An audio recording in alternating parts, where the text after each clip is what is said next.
Hello. Okay, we're going to get started now.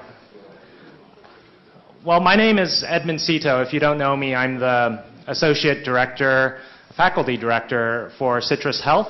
And today we're going to hear a talk by Professor Alan Hubbard, who's a professor in Biostatistics from Berkeley.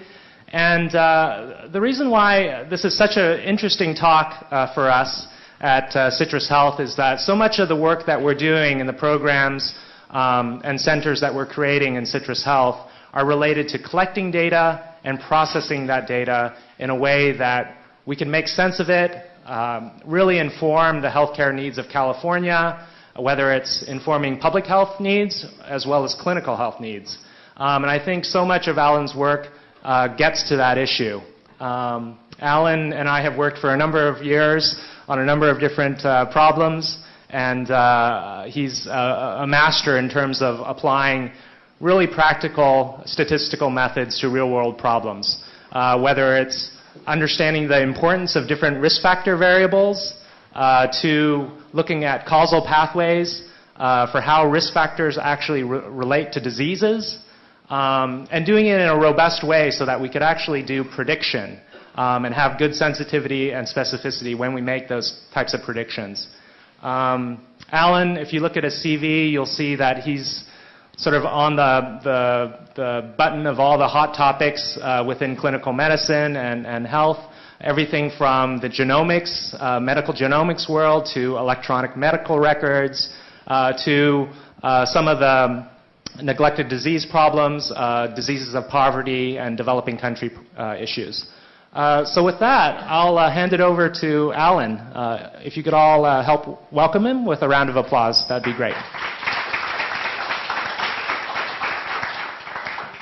Well, thank you so much, Edmund. I'm blushing. I hope I can live up to the introduction, but it was very nice. And thanks so much for inviting me. I'm going to give a talk today. Much of it is very kind of general information about prediction and estimation and inference with high dimensional data, meaning you have lots of variables measured on your unit. And I am going to talk about it specifically at the end in the context of one project I've recently started with medical data at an emergency room and trauma unit at San Francisco General Medicine, which is a collaboration with many people, Mitch Cohen, who was there, and Matt Kutcher, and then Anna Decker, who's here as my graduate student working on it, and Yvonne Diaz as well, and I'll show some of the things that they've found in some preliminary work doing this. My longtime collaborator and my advisor, Mark Vanderlyn, much of the theory I'm going to discuss, and I'm not going to go in great depth into the theory, but has been developed by him. So what I'm going to do is have these two motivational data sets. Now, one I'm using because it's an old data set, because it's been looked at a lot, and because in just an examination, re-examination by one of my students, Fareed, there was a very interesting insight about old models that were published about this data. It's a classic cohort study. Framingham started in the 1940s and still going. And it's resulted in a coronary prediction model that you can get online, and I'll show you an example of it and put in your characteristics, and it gives you 10-year risk. So it's a prediction model based on not really the kind of constant streaming medical data you might get in the hospital, but from more classic epidemiologic data. But it makes a very good point about a couple of the issues that I wanted to stress here, and about techniques that seem well suited these kinds of problems. And then one that's more based on modern data, very high density of measurements made in time, and many measurements, very messy data on trauma patients that come in at the emergency room at San Francisco General Hospital. And there's a lot understood about what leads to certain outcomes in these trauma patients, but there's actually what appears to be a certain amount of randomness at this point, where some of them do quite well eventually and recover and heal, and some of them basically crash. And it isn't clear who's going to crash and who's going to eventually recover. And that crash often has to do with what's called coagulopathy, how your blood clots. And so they recently basically cracked the codes of all their machines in the trauma unit in the emergency room, and they've got constant streaming of data. They have also other lab data they've augmented, as well as some recent genomic data that they take regularly, and they're trying to see if they can distinguish patients that are in these two groups early enough to intervene to prevent this an outcome, which is usually very, very bad and often death. So I'll talk about both of those, and the first one is really more as an example for things that can go wrong and hopefully things that can go right. Okay, so much of the methodology, at least I'm from public health, and I've worked a lot in epidemiology, and so my background is going to be somewhat different from those people that are dealing in what's, I guess, called medical informatics. Anything with informatics in it, I really actually never know what it means, to be honest. I apparently do bioinformatics, although I can't define it, and I guess there's a field of medical informatics of which this sort of applies. So I'm going to talk about how that has been approached in epidemiology, because even though in some ways it's a straw man I'm putting up, I think it's a good way to sort of understand the statistical issues that come up with trying to estimate and predict. And the history of epidemiology has been one, and particularly analysis of epidemiologic data, and particularly observational data, that is where you're not have a clinical trial, is one really guided by these circumstances where you had relatively small data sets and relatively small numbers of variables. So low dimension problem in terms of your trying to get the patterns among very few variables, looking at outcomes among not that many people. And the methodology that was developed for that, which was very sensible methodology given the original sorts of data, were things like stratified 2x2 tables and 2x2 tables, where you're just cross-tabulating risk factors and outcomes. And that evolved, particularly as the personal computer became more accessible, into parametric regression, particularly logistic regression, where if you're doing a maximum likelihood solution, it has to iterate, so you kind of need a computer. And that really, that in combination with certain kinds of study designs like case control, made the field really take off, and that you could estimate the associations of various risk factors in the presence of a lot of other competing risks, and get estimates for the impact of risk of things, either whether they help your health outcomes or lead to disease outcomes. And in many ways, this has been co-opted for prediction. So much of this stuff wasn't really, the goal wasn't really prediction. It was really, I would say, more explanation, and more formally, you would call it causal inference. And that is, they're trying to understand the impact of the intervention of a variable on some outcome in a target population of some kind. But these things have been used for prediction quite a bit as well, because the tools will do the same thing. They're estimating essentially the probability of the outcome given your covariate. So why not? And I'll say why not in a bit. But now, again, this is changing as there's been a lot of recent work on machine learning, particularly a lot of it driven by more high-dimensional data, things, whether it's stuff on the internet or it's high-throughput biologic data and finance, whatever it happens to be. There's many things. But really, the history in epidemiology and public health has been much more ad hoc in how you select models. So it's been done in a fairly ad hoc manner. People often describe how they select models. Sometimes they don't really give you all the details, but it could be based on a priori knowledge, which is always a good thing if it's true, as well as looking at bivariate associations between one variable and another, and putting it all together at the end, and taking some things out that don't look significant, et cetera. Typically, the class of models has been considered has been very small, and of course, I put the classic small model, which is the linear model, or a logistic model, which would just be linear in a different transformation of the mean. So you're modeling the mean as a linear function of covariates, and of course, that's a model has a lot of convenience, easy to fit, and easy to interpret the coefficients, and so that has been done a lot. And also, what is sort of ubiquitous in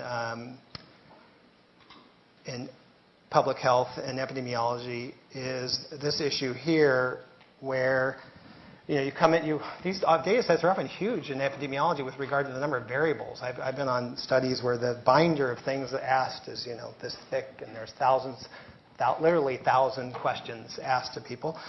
And their model is eventually carved out, and then inference is made on the end as if the model were chosen a priori. I'm going to show you what I think is an example of that, which is in some ways sort of shocking how different the fit is. The true fit of a model to future data compared to the fit of the model observed data. Something everybody knows, sort of, but is often ignored, at least in my field. And I think what the assumption is all these things are definitely true. There's a certain theory for how you can interpret the inference, the p-values, et cetera, in a results of a statistical model as applied for, say, a regression. And usually that involves the model being chosen a priori, and you're getting the parameter estimate variability and repeated experiments of this kind where you go back to the target population, or you have a series of experiments that you do over again. And so it has a very particular meaning. Standard errors and things like that leads to p-values with regard to a very particular experiment. And often that's ignored when it's derived. It's derived as if a different experiment was done. And the hope, I think, is that, there may be some bias in the inference there. And sure, choosing an arbitrary model may give some bias in the estimate that you're interested in. But in the end, it's still useful information leading, hopefully, as it accumulates across other studies, towards some consensus about cause and effect and things like that. So a lot of the stuff that I'm saying is often thought to be needlessly persnickety, which I've gotten an exact quote in a review several times. So anyway, and I'll show why I don't think that's the case, but we'll see that a bit. So what is the result been? I'm going to argue that in the field that I'm familiar with the most, which is really epidemiology and observational epidemiology, risk factor epidemiology, it's been an absolute train wreck. That if you look over the things that were very big findings, you can almost do nothing wrong, and you will come up with an association that is fairly robust. And of course, there's always has to be other kinds of supporting evidence. But for the hundreds and hundreds of articles that are published in various journals that are using these kinds of approaches, either explicitly or not explicitly, I really think that's very little we really know about the true underlying estimates of an interesting parameter and the real inference. Had true inference been reported, had the true variability of the experiment they did, that is how exactly the data was analyzed, looked at, how models were chosen, that sort of thing. So, and this, of course, is an assertion because I don't have a proof by enumeration, by going over previous studies and redoing it. In fact, I only have one today, but some of our students have done this, and without almost exception, the results have been very, very different than what you find in the original study. So it just means, it doesn't mean that every study, of course, is bad. That would be a ludicrous thing to say and arrogant. It just means it takes a lot of other information to know what study is giving you an estimate you can trust, and particularly inference that you can trust. This has been noted, other things about it, but there has been several articles about epidemiology starting and whether or not it's really providing useful information when you take risk factors or clinical data and trying to predict outcomes or trying to come up with associations. there's been a lot of criticism of the general methodology, not only based on the statistical methodology, some based on the nature of the data itself and other issues. And this was an early Gary Taubes article. He's had several articles subsequently about this issue. And I think the analysis is a part of it, and not just me. I mean, plenty of people have said so. So, I mean, this is a nice example. Of course, anybody who would care to tally all the risk factors and what direction they go will find this to be sort of ubiquitous, particularly for small effects. So for very small associations, lots of inconsistency. And some people will say, well, that's why we have meta-analysis. And for those that don't know what that is, that's combining studies to hopefully come to a consensus. I would argue that oftentimes what you're getting as a result of a meta-analysis is a better estimate of the bias and not really a better estimate of the underlying cause and effect. But anyway, here's an example from that paper. Another paper that talked more generally about observational, empirical kinds of research where you're collecting data, doing analysis in high-dimensional problems was this very nice paper by Ioannidis, who pointed out all kinds of things that might be leading to really false positive research findings, associations that don't really exist or don't exist at least in the magnitude as reported. And, one of them, oops.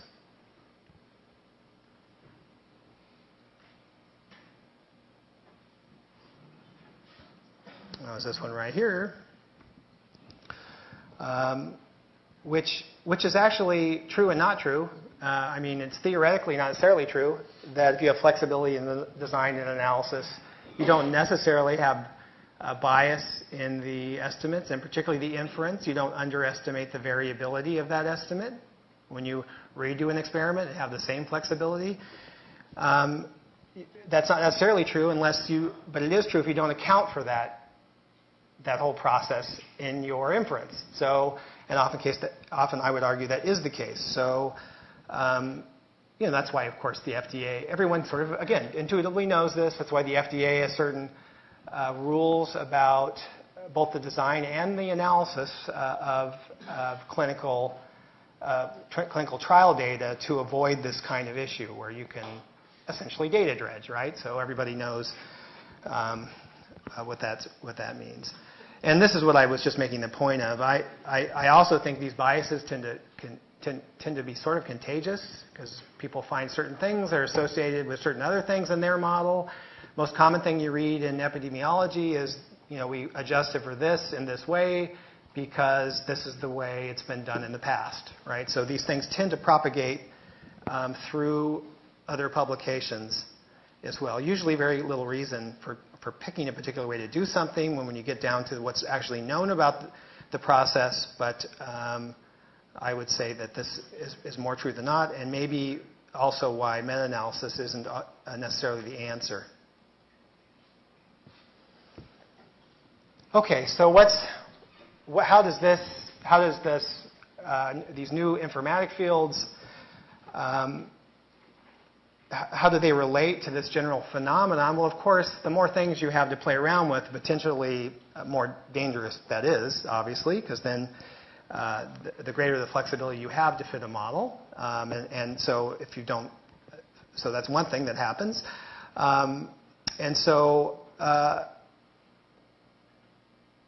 There is a solution to it, of course, and everybody and many people working it know what these solutions are. They have to do with machine learning algorithms. So, one of the big issues is there's an extremely large number of variables, and let's say there's an outcome. We make it a simple case, and you want to know the relationship, and you really have no a priori reason to suspect any particular functional form would work, and you want some sort of procedure that'll look over a large class of models. The simplest one you could think of is perhaps a string of polynomials.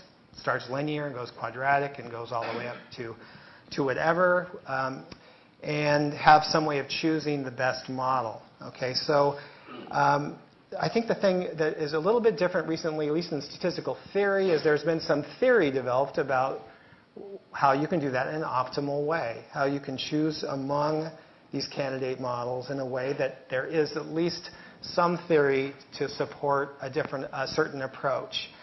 And this theory seems to be borne out when looking at simulations and things like that. And so that's what I'm going to get into, is the fact that you really want highly flexible approaches. That's because to not have them is just to invent information you don't have. You typically, in these disciplines, have no idea how a set of variables is related to some outcome. But at the same time, you want to be able to, one, estimate associations of certain variables to outcomes in the context of other things, and which means that if I'm not going to assume anything on the model, that can be very inconvenient. And you want to do it in a way where you're not using the data for the two different purposes, for evaluating the fit and also for estimating the prediction. And so this can be done, and it can be done very well. And of course, is how many people are doing it. So to discuss this, there's a general roadmap that's very, very popular in my particular department that is sort of a roadmap for explicitly defining your problem. And I think this is often missing in statistical practice, where you start, it's extremely transparent. If you follow up for this particular roadmap, I know what the data is, I know what your model is, what you're considering to be the true constraints on the underlying data generating distribution, not that's what I want to know. I don't want to know that it's a latent variable model, because I don't believe you that it's a latent variable model. I don't believe you it's a linear model. I want to know what you know. That's your model. Your model is what you really constrains the data generating distribution. You may have some theory that tells you something about the functional relationships, and that's great. You probably don't, for in most cases. And then I want to know what your target parameter is, and I want to know it as a function of the data generating distribution, which you don't know. Okay, and that becomes a challenge. Now you have to figure out, how do you do that? What's an interesting parameter of a underlying model that's unspecified? And that's what we'll talk about towards the end of the talk. How do you define such a thing that's interesting, and it isn't just a byproduct of fitting some parametric model? Secondly, I need a method to fit the data generating distribution, and I'm going to talk about this thing called superlearning, which is really an ensemble learner, and we have a particular way of implementing it. But I think more importantly, there's nice theory that will suggest that in fact you can beat it. You can't beat the superlearner by definition, in some sense, because it just can co-opt you if you say you can beat it.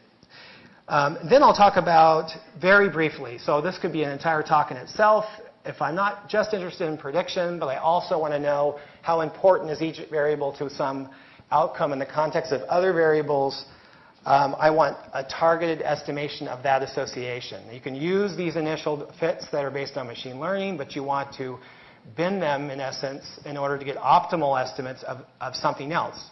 The algorithms are used to get an optimal prediction. That is not the same thing as getting the optimal estimate of the association, and that there is an objective, optimal way to do this, depending on how you define your parameter of interest. And we'll talk about that. And then, of course, I'm not going to get too much into it, but inference, beyond the fact that in prediction it should involve cross-validation, but we'll talk about that in interpretation. All right, I'm not going to spend too much time on the formalities and the underlying theory. Is more than just giving a description and trying to give you some intuition. So again, I'm going a little bit through the roadmap. I'm going to do it in this Framingham setup, where we have an outcome, coronary heart disease, and we have a bunch of predictors. And so you always have to be able to define, if you're going to have any inference that's really trustworthy, a set of independent observations. They don't have to be simple. They can be composites of a bunch of different variables measured over time on some unit. In our case, the unit is an I, and the unit would be people in the Framingham example. It could be more complicated, of course. It could be neighborhoods. It could be clinics. It could be various things. And then it's distributed according to some distribution, P0, which right now is unspecified. And then in this case, I have an outcome, which is 0, 1. It's 0 if you don't get coronary heart disease, 1 if you do, and a vector of covariates, these classic covariates for predicting coronary heart disease. And then I have my model. So this is this next step. And my model is that I know the mean of y given w. That's E of y given w means the mean of y in subgroups defined by w, because that's going to be my predictor. If I get a new set of new individuals with new predictors, new w's in, I know that it's within 0, 1, because it's a 0, 1 variable. So it's a probability. The mean in this case is just a probability that you have the event. So that's not much of a model. You would call it a semi-parametric or non-parametric model, because I'm not specifying anything more at this point. And then a parameter of interest, well, if I'm talking about prediction, the parameter of interest is generally the mean of y given w. So given a random w, what is the mean of y?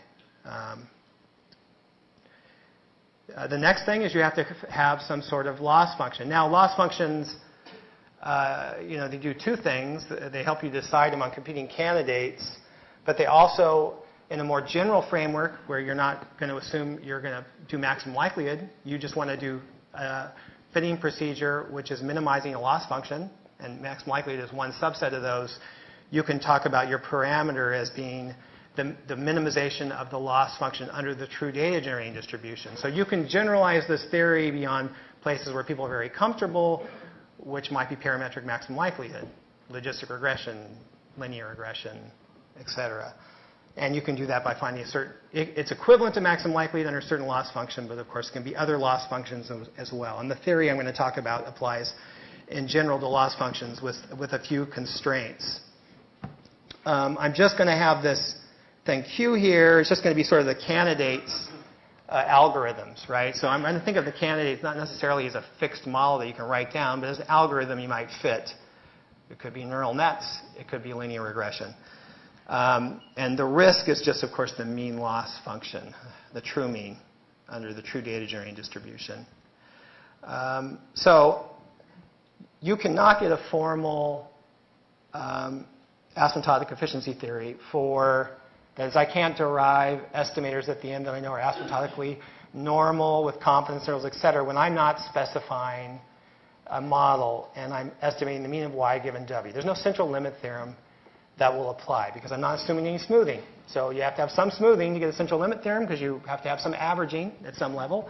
And there's going to be necessarily no such thing here. You can get lucky that converges some parametric model, but that's generally not the case. So those kind of theories, that kind of approach isn't available. However, you can show at least that if I have a set of competitors, I can show using a certain technique, one competitor, the best one, will be chosen among the set of competitors.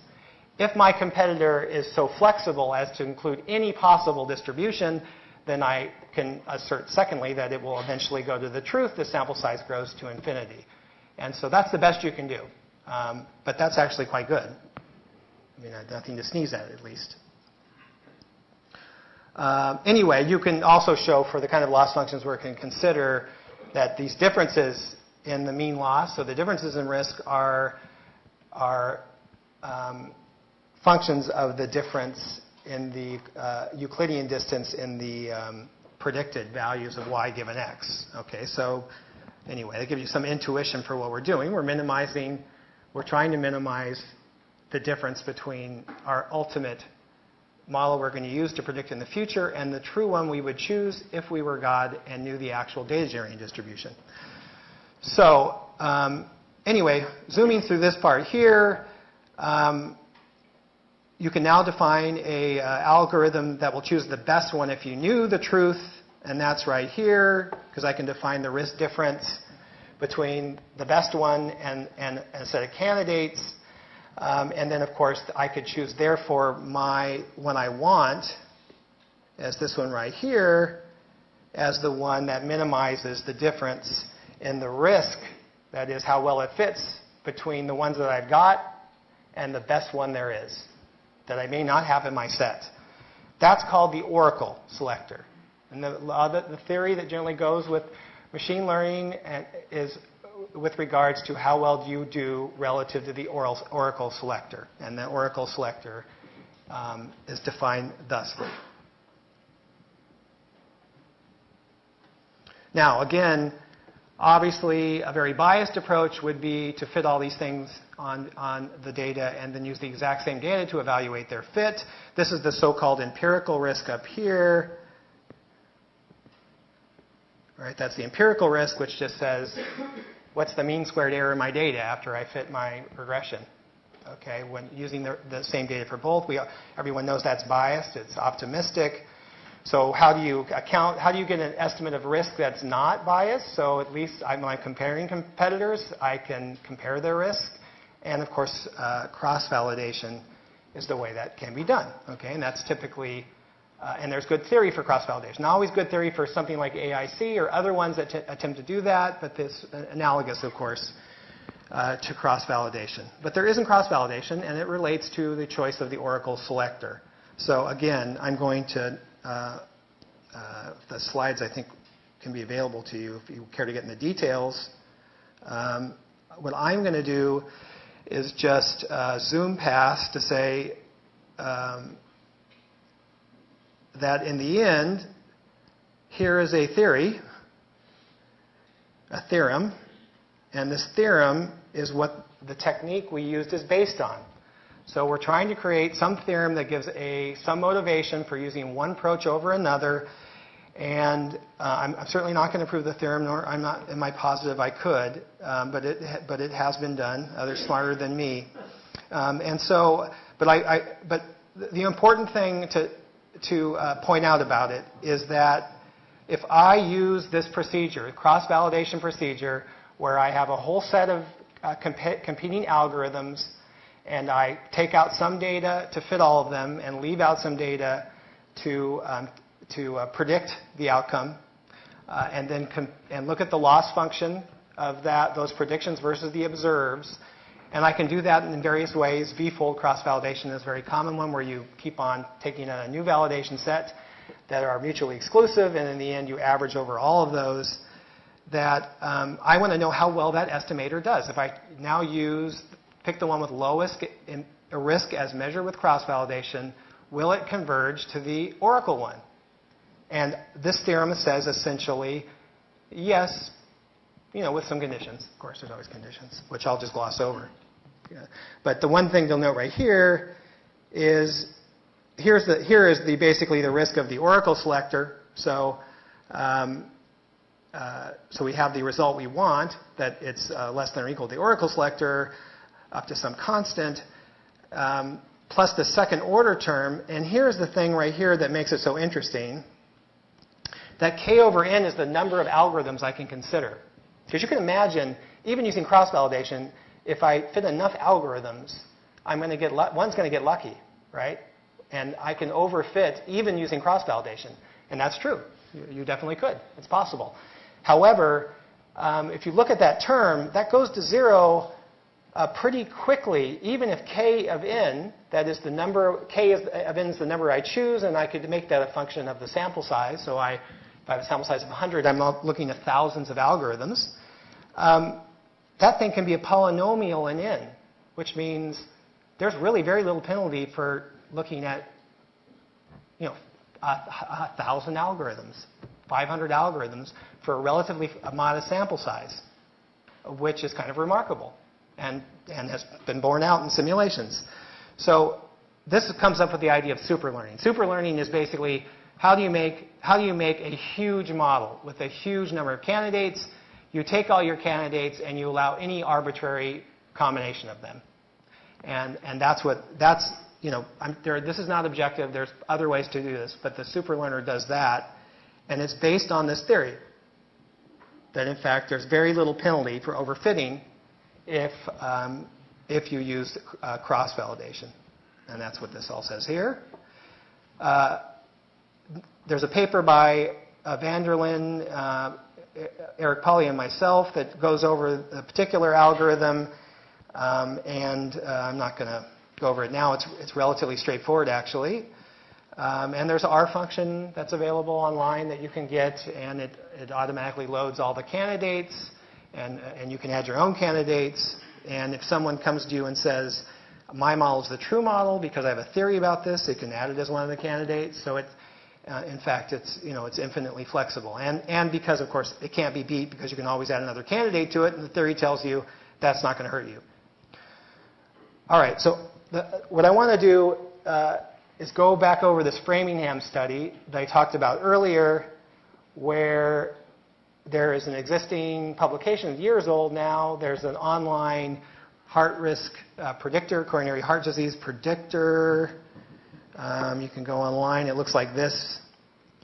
This is a simplified version of it, but you can put in your age and your cholesterol, things like that. This is how they precisely constructed the model. There's some left out details, but they did sort of ad hoc model selection using very simple Cox regression, but it's really equivalent to logistic regression in this context. And you can calculate your 10-year risk. And I lied about some of my things because I didn't really want the truth. So 2%, that's not so bad. Anyway, a highly scrutinized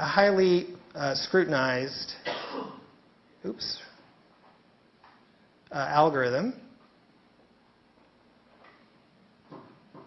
And of course, a very highly scrutinized study. It's been used for all kinds of different analyses. So basically, we have the Y and the W. The Y is the outcome, coronary heart disease within 10 years. And then we have a bunch of these predictors. So here's the results of their study. This is a so-called an ROC curve. Because if you have a binary outcome and you plot the observed versus the expected. Let me see if I can draw a line here. Oh, I don't know why my iPad does this, but anyway, I won't do it. ROC curves are a way of sort of plotting your observed versus your expected. That gives you some information. You can think of it that way because if you plot a binary thing, it's 1 or 0 versus your predicted, you're going to have maybe more ones on one end and less ones on the other. This thing right here gives you this is the 1 minus the specificity versus the sensitivity. If it was a perfect predictor, it would go up to 1 and right over. And if it was a coin flip, just based on the probability of coronary heart disease in the population, the proportion, it would be a flat line like here. And sort of the area above that flat line gives you how well it's doing. So it gives you a sense of how well it's predicting, and the area under the curve is often used as a statistic that sort of summarizes how well it predicts. Okay, and this is what they report, and this is their underlying very simple logistic regression model. So what we did is just took that same data and reevaluated it using the Superlearner. And we took their model as if it was chosen a priori. So we're really biasing it in their favor because we know they use the data to choose the model. But we're assuming no, they chose it a priori, and we're using cross-validation to evaluate the relative performance. So we're cross-validating the algorithm of the Superlearner, which has other algorithms, and this logistic regression model where we refit the coefficients. So we're getting an honest comparison of how it would do in a new data set, and we're comparing the two. And here's an example for men. On the left is Superlearner, and that ROC curve is actually fairly good, does a pretty good job of predicting the outcome, and it uses a fairly large library, but not huge. You could probably do a lot better, or at least somewhat better, by using more libraries, but more functions. But it did okay. And here's their model, which is a perfect coin flip. No predictive value at all. 0.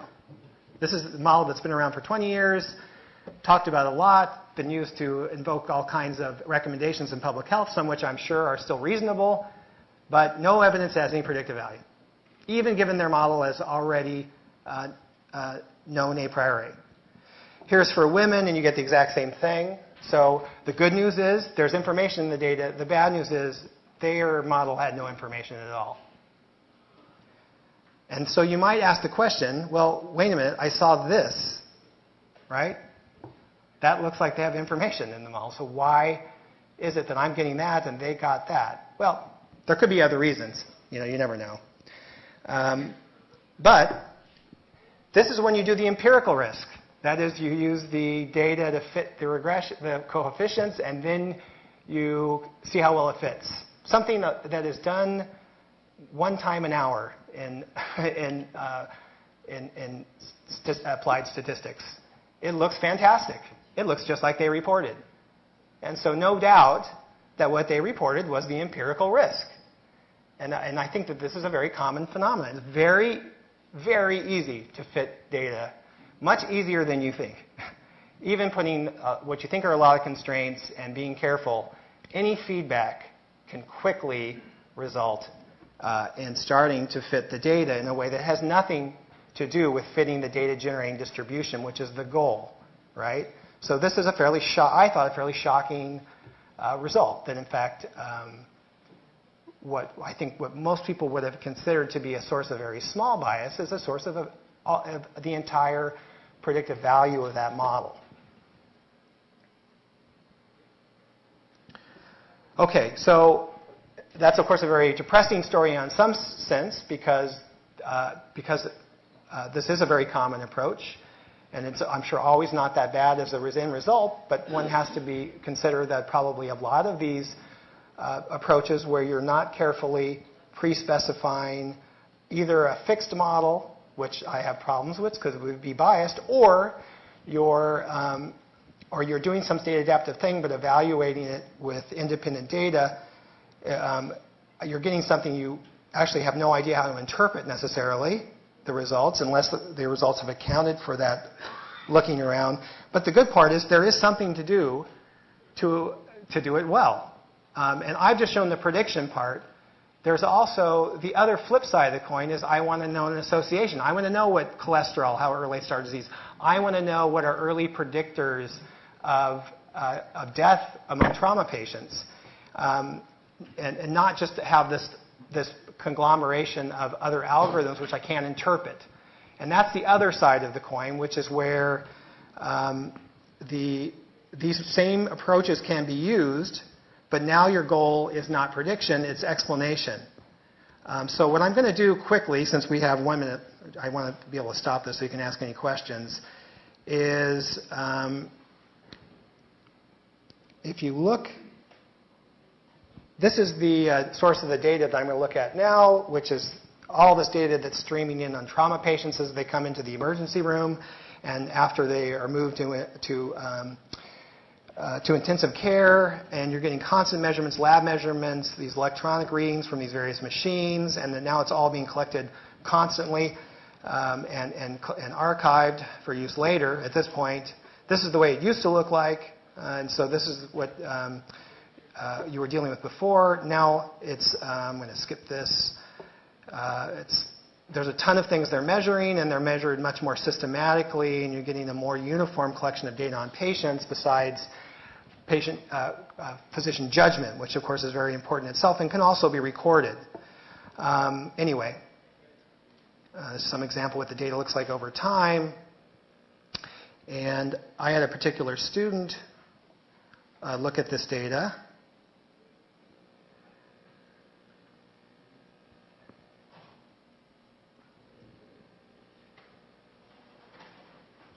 And I'm not going to show you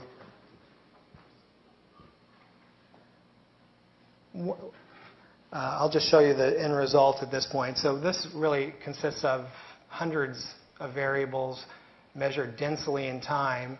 And this is looking continuously and saying, what is the chance this patient's going to die in the future or have there's various outcomes. That's one of them. And doing Superlearner in the survival context. So you're constantly updating what is the prognosis of this patient given what I know now. And this is overall how well it predicted. And this is, again, cross-validated risk. So this is an honest assessment of the actual risk, and it does quite well. It's quite a good predictor. And I think they were surprised about how well it did. Now, we haven't done the follow-up to see what are the variables contributing most to this. I'm not going to have time to talk about it today, maybe another time. But that's the next step, obviously, because you want to make sure it's not trivial, like they just turned off the machine because they died, and that's a predictor. You know, you have to make sure you don't have things like this. But those weren't any of the input variables, and what you get is a very interesting, intriguing result. And I wish I had more time, but I can't talk about the next step, which is the variable importance part. So I'll just stop here.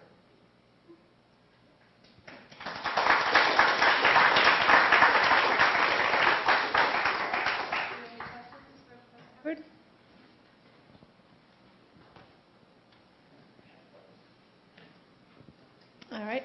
So I have a question. Did you say the Wilson algorithm was actually used to do some diagnosis predictions? I don't think it's formally used in a clinical setting. It wouldn't make any sense to use it anyway, right? Because you showed that it has no predictive power on Well, data. I know, but that's not known. It would have made sense if you looked at their RC curve. Okay. Yeah. No, that was generated a week ago. So, yeah, it would make sense if in fact that was the true risk, that was the true fidelity of the prediction, but it wasn't. Yeah, you're right. It doesn't look like it makes any sense. It's not used. I don't think it's used. I mean, these decisions are often more subtle than, always more subtle than looking at an algorithm. But widely used algorithm, but not solely, of course. All right. So I have a question, Alan. There's that expression, the proof is in the pudding, or various versions of that. When I think about the ultimate validation, it's when there's actually a medical protocol that's put in place where, doctors may be using, let's say, the Wilson algorithm, and they're actually making recommendations through time. And prospectively, you're tracking the prognosis of the patients. Is there any sense of how well something like Superlearner works with cross-validation and that kind of prediction versus actually looking at using the variables of importance prospectively and tracking new patients as they come in? So that's a subtle question. So one thing you get from cross-validation is precisely how it works in the same target population. Right? Yeah. Oftentimes these things are actually used in different target populations. There's no theory to tell you what's optimal to fit for an unexpected different target population. And it's possible you could simply get lucky, or you have some inside knowledge to know that I don't want to do a good job in this target population because that will do a bad job in that target population. So a linear fit is about as rough as that's an appropriate level of smoothness given how this will not apply universally. I can't formally say anything about that. It could be true. Okay, so generally the Superlearner works at very small sample sizes, so when we've compared it to any other thing using cross-validated risk, which is the only sort of objective way you can do it, it's done quite well. There has been follow-ups of the Wilson study, and the articles claim that it did a reasonable job predicting coronary heart disease on an independent data set. Every one we've read so far, it says the local calibration was used. And right there, I'm very suspicious what that means. So that means they're looking at the data and modifying some parameter. So maybe it does well in some way because it's so smooth that it applies to a broader target population. Who knows? I mean, I can't deny that's a possibility because that's not identifiable. Okay, well, it was a great talk, and thank you again for speaking here. So I'll make one last comment to those of you who are still in the room. Perhaps you've noticed the competition, the Big Ideas competition that's partly co-sponsored by CITRIS. If you have any interesting, bright ideas, please apply for the Big Ideas competition.